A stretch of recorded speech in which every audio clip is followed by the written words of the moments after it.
সমস্ত কথা বেলাল হাফসি বলে দেয়। আর আমরা সারাদিন কাজ কর্ম নিয়ে বেজাল, সমস্যা, আল্লাহর নাম খয়বার লই, আল্লাহর ইবাদত বন্দেগী খয়বার করি আমরা। কিন্তু সাহাবায়ে কেরাম আল্লাহ এবং আল্লাহ রাসূলের জন্য ওনাদের জীবনটা পর্যন্ত দিতে রাজি। আল্লাহ এবং আল্লাহ রাসূলের জন্য তাদের জীবনটা পর্যন্ত দিতে প্রস্তুতি আছে। আর আমরা কিরকম? আল্লাহ পাক রব্বুল আলামিন বলেন, আমি তোমাদের দুনিয়ার মধ্যে অযথার জন্য আমি আল্লাহ বানাই নাই। এ বান্দা, তুমি যখন তোমার মায়ের গর্ভে যখন ছিলে তখন তুমি অটোমেটিক ভাবে তুমি মানুষ হইতে পারো নাই। আমি আল্লাহ তোমাদেরকে আমি মানুষ বানাইলাম। কিভাবে মানুষ বানাইলাম? আমি আল্লাহ তোমার মায়ের গর্ভে রহমের মধ্যে আমি আল্লাহ এক ফোঁটা নাপাক পানি আমি সৃষ্টি করলাম। ওই নাপাক পানি সৃষ্টি থেকে আমি আল্লাহ এক ফোঁটা গোশত তৈরি করলাম, অর্থাৎ এক ফোঁটা রক্ত জমা করলাম। আমি আল্লাহ এক ফোঁটা রক্ত থেকে তোমাকে একটু গোশত বানাইলাম। ওই গোশত আমি আল্লাহ আবার 40 জন ফেরেশতাদের মাধ্যমে আমি পাহারা দিলাম। সুবহানাল্লাহ বলেন। 40 জন ফেরেশতাদের মধ্যে কে পাহারা দিবেন? আল্লাহ। আল্লাহ 40 জন ফেরেশতা নিযুক্ত করে রেখেছেন মায়ের গর্ভে। কেন? হঠাৎ করে জানি ওই রক্তটা যদি নষ্ট হয়ে যায়, ওই কারণে আল্লাহ 40 জন ফেরেশতা মায়ের গর্ভে রেখে দিয়েছেন, না জানি নষ্ট যেন না হয়। এইভাবে 40 জন ফেরেশতা চলে যায়, আবার 40 জন ফেরেশতা চলে আসে। এইভাবে যখন একটা মানুষ যখন মায়ের গর্ভে যখন বড় হইতে থাকে আল্লাহ রাব্বুল আলামিন ডাক বলে, ফেরেশতারা রে, এখন দেখা যাক কতটুকু বড় হয়েছে বাচ্চাটা ভিতরে। তখন ফেরেশতারা জবাবে বলে, মালিক, হাত বানাইলাম, তার পাও বানাইলাম, তার শরীরও বানাইলাম। আল্লাহ রাব্বুল আলামিনের কাছে বলে, মালিক গো, এখন তাকে মেয়ে বানাইব না ছেলে বানাইবো? আল্লাহ ডাক দেয়া বলে, ও ফেরেশতারা, আমি আল্লাহ মানুষকে বানানির আগে তার চেহারা সহ ওই লৌহে মাহফুজের মধ্যে আমি আল্লাহ ধারণ করে রেখেছি। মানুষ বানানোর আগে আল্লাহ লৌহে মাহফুজের মধ্যে আকৃতি সহ ছেলে হবে না মেয়ে হবে, এটা ছেলে হবে না মেয়ে হবে, তার আঙ্গুল কয়টা হবে, তার চক্ষু কোন দিকে হবে, টেরা হবে না সোজা হবে, তার নাক সোজা হবে না বেঁকা হবে, আল্লাহ আকৃতি সহ ওই লৌহে মাহফুজের মধ্যে আল্লাহ রেখে দিয়েছেন। ফেরেশতারা জিজ্ঞাসা করলেন, আল্লাহ যখন মানুষ বানাইলাম ওই মানুষটার হাতের আঙ্গুল কয়টা দেব? আল্লাহ বলে, 5টা দে। ফেরেশতারা আরশের দিকে তাকায়া দেখে ওই একটা মানুষের হাতের আঙ্গুল 5টা, আবার কারো 6টা আছে না, 6টা, কারো 6টা আঙ্গুল, আবার কারো 5টা আঙ্গুল। অনেক মানুষ দেখবেন আর চোখে 4টা মানুষ। আল্লাহ রাব্বুল আলামিন বলে, ও ফেরেশতা, তাকায় দেখো, আমার আরশের দিকে তাকায় দেখো, আমি আল্লাহ মানুষকে দুনিয়ার মধ্যে পাঠানোর আগে, সৃষ্টি করার আগে আমি আল্লাহ তার চেহারা সহ তার আকৃতি সহ আমি লিখে রেখেছি। আমি আল্লাহ এখন বলে দেব না তুমি হাত কয়টা দিবে, পা কয়টা দিবে, হাতের আঙ্গুল কয়টা দিবে। তখন ফেরেশতারা আল্লাহর অনুমতি ছাড়াই ওই মাথা পর্যন্ত যখন শেষ সৃষ্টি করা তৈরি করা শেষ, যখন ফেরেশতারা যখন মাথার মধ্যে যখন হাত দিবে, এমনি ভাবে আল্লাহ ডাক দিয়ে বলে, ও ফেরেশতারা সাবধান, আমি আল্লাহ তোমাদেরকে নিষেধ করি নাই, তুমি মানুষ বানাইছো, খুব সুন্দর হয়েছে, কিন্তু আমি আল্লাহ আমার বান্দার কুদরতি মাথা আমি আল্লাহর হাত দিয়ে সৃষ্টি করব। ওই কারণে আল্লাহ রাব্বুল আলামিন বলে, ও বান্দা, আমি আল্লাহ তোমাদেরকে আমার কুদরতি হাত দিয়ে আমি তোমাদেরকে বানাইলাম। আমি আল্লাহ ওই জমিনকে জমিন বানাই নাই, আমি আল্লাহ আসমানকে আমি আসমান বানাই নাই। এ বান্দা, তোমাকে দুনিয়ার মধ্যে আমি পাঠাইলাম। যদি আসমান না থাকতো তাহলে তুমি বান্দাও থাকতে না, যদি জমিন না থাকতো তাহলে তুমি বান্দাও জমিনের মধ্যে থাকতে না। আমি আল্লাহ এত মায়া করিয়া, আমি আল্লাহ এত দয়া করিয়া তোমাকে আমি দুনিয়ার মধ্যে পাঠাইলাম। এরপরও তুমি আমার সাথে নিমুখ হারামি করো। নিমুখ হারাম না আমরা আল্লাহ কত সুন্দর করে মানুষকে জমিনের মধ্যে পাঠাইলেন, এরপরও আল্লাহর সাথে নিমুখ হারাম। আল্লাহ রাব্বুল আলামিন বলে, বান্দারে এইভাবে যখন তোমার মায়ের রেহমে যখন তুমি ছিলে, অটোমেটিক ভাবে তুমি দুনিয়ার মধ্যে আসো নাই, আমি আল্লাহ তোমাদেরকে দুনিয়ার মধ্যে আসতে বাধ্য করলাম। কিভাবে বাধ্য করলাম?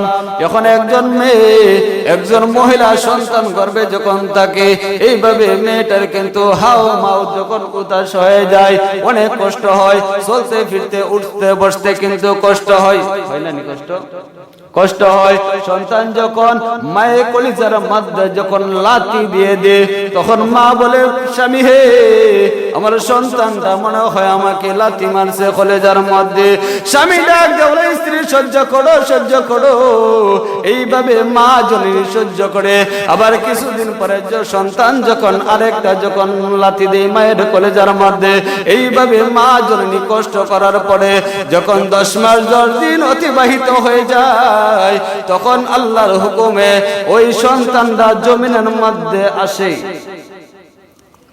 জমিনের মধ্যে আসার আগে ওই মেয়েটা বাড়ির মধ্যে গিয়া বলে, ও আমার আদরের স্ত্রী, ও আমার আদরের স্বামী, ও আমার আদরের শ্বশুর শাশুড়ি, আমার মনে হয় এই জমিনের মধ্যে আমি আর থাকবো না, আমার মনে হয় এইটা আমার শেষ বিদায়।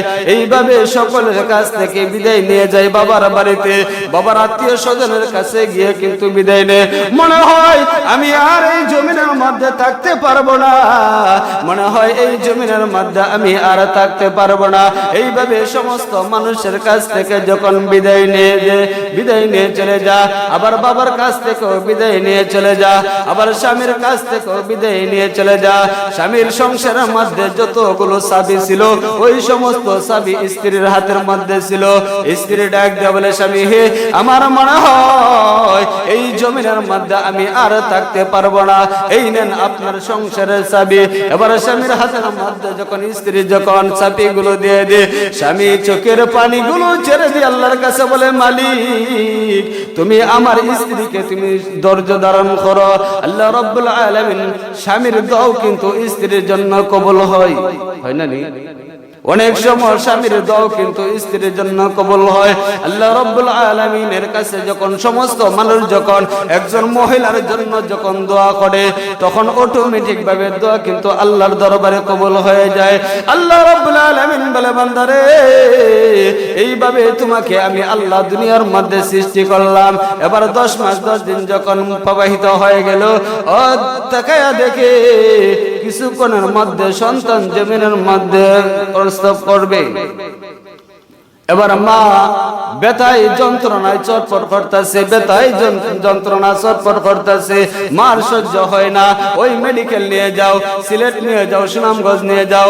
এইভাবে মার যখন হাউতাস যখন হয়ে যায়, তখন নার্সরে নিয়ে আসে বাড়িতে। এবার নার্স ডাক দিয়ে বলে, না না, এটা আমার দ্বারাতে সম্ভব হবে না, নিয়ে যাও মেডিকেলের মধ্যে। মেডিকেলের মধ্যে নেওয়ার পরে বলে তাকে অপারেশন করতে হবে। আবার কারো নরমাল ভাবে হয়ে যায়। যখন মার যখন এইভাবে যখন কষ্ট যখন চলে আসতে থাকে অপর পর্যায়ে দেখা যায় সন্তান জমিনের মধ্যে চলে আসলেন। মা বেহুশ হয়ে জমিনের মধ্যে পড়ে গেল। সন্তানের কথা মার স্মরণ নাই, আবার সন্তান কোথায় আছে তাও কিন্তু মায়ের স্মরণ নাই। আল্লাহ রাব্বুল আলামিন মাকে অজ্ঞান বানাইয়া জমিনের মধ্যে রেখে দিয়েছে। ওই কারণে সন্তানের কথাও কিন্তু মায়ের স্মরণ নাই। হঠাৎ করে মায়ের হুঁশ যখন আসলো, আয়সা বলে, আমার সন্তানটা কোথায়? আমার সন্তানটাকে আমার কোলের মধ্যে দাও।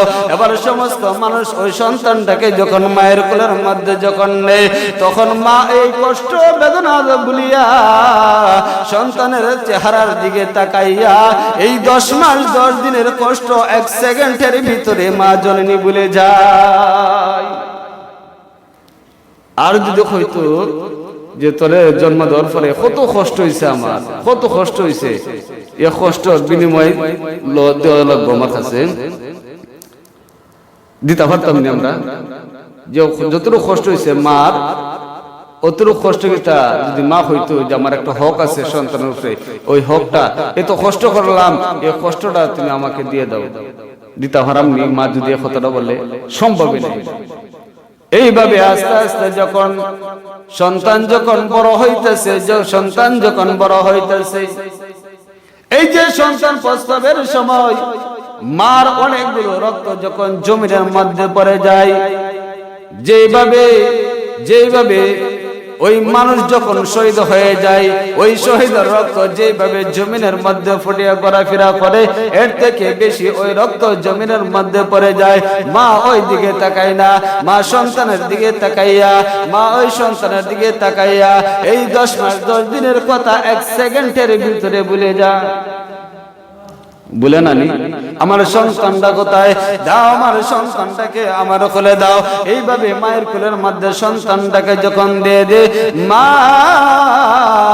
এইভাবে সন্তানটাকে বড় করিয়া আস্তে আস্তে যখন বড় হইতে থাকে